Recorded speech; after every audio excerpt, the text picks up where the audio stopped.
Bangunan bercat biru dengan pagar berwarna kuning ini menjadi saksi bisu kasus kekerasan seksual terhadap belasan santriwati yang terjadi di Kota Bandung. Bangunan yang terletak di dalam kompleks perumahan di kawasan Cibiru ini merupakan pondok pesantren tempat para santriwati tersebut menimba ilmu. Bangunan ini merupakan satu dari 3 pesantren yang dimiliki oleh terdakwa Heri Wirawan. Inilah lokasi pesantren yang menjadi salah satu TKP kasus kekerasan seksual yang menimpa santriwati di Kota Bandung. Berdasarkan pantauan kami saat ini kondisinya kosong dan sedikit tidak terawat.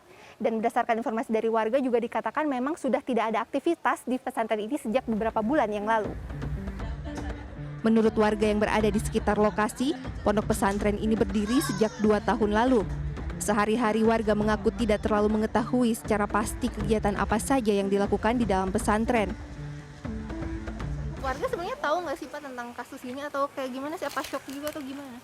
Kalau warga ya shock juga sih sebetulnya karena waktu itu kan kita nggak tahu ya, warga juga nggak tahu bahwa ini pesantren.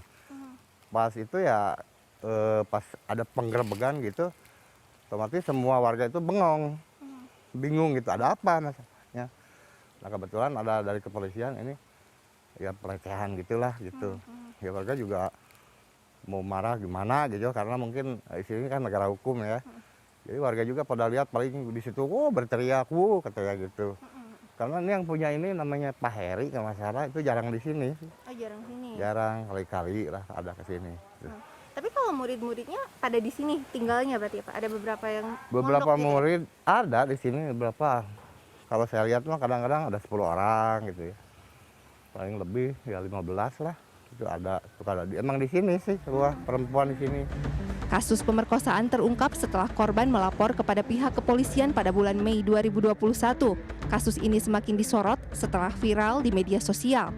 Salah satu pendamping saksi dan korban, Mari Silvita, menyebut pada bulan Oktober 2021 ia bersama rekannya mendapatkan aduan dari orang tua korban karena meskipun tersangka sudah ditahan, kasusnya tidak ada perkembangan.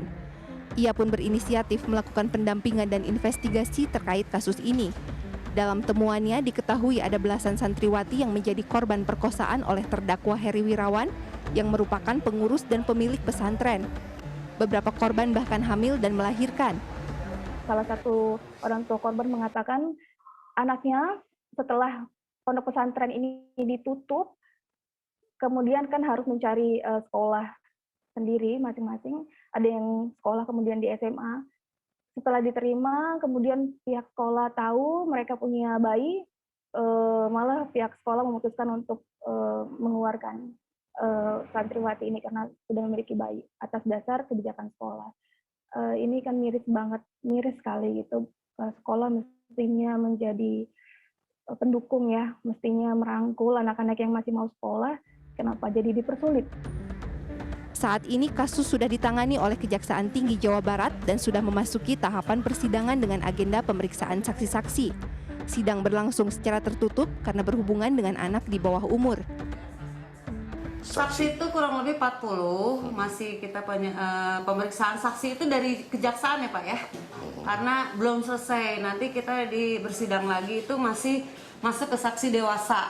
Jadi saksi-saksi yang mengetahui pokok perkaranya secara dewasa. Sementara itu, berdasarkan data dari Kejaksaan Tinggi Jawa Barat, tercatat ada 12 santriwati yang menjadi korban pemerkosaan yang berlangsung sejak 2016 hingga 2021. Terdakwa diduga melakukan pemerkosaan di beberapa tempat, mulai dari pesantren hingga apartemen dan hotel di Kota Bandung. Dari korban-korban yang kita ada 12 orang ya, 12 anak itu memang sudah ada yang sudah melahirkan. Berapa jumlahnya? 12. Ada 8 anak. Dari hasil perbuatan ya, perbuatannya si HW tadi dengan korban-korban itu. Mulai ada yang sudah melahirkan dari korban itu yang jumlahnya menjadi 8. Kemudian juga ada yang masih hamil, ada 2 ya. Ada 3 masih.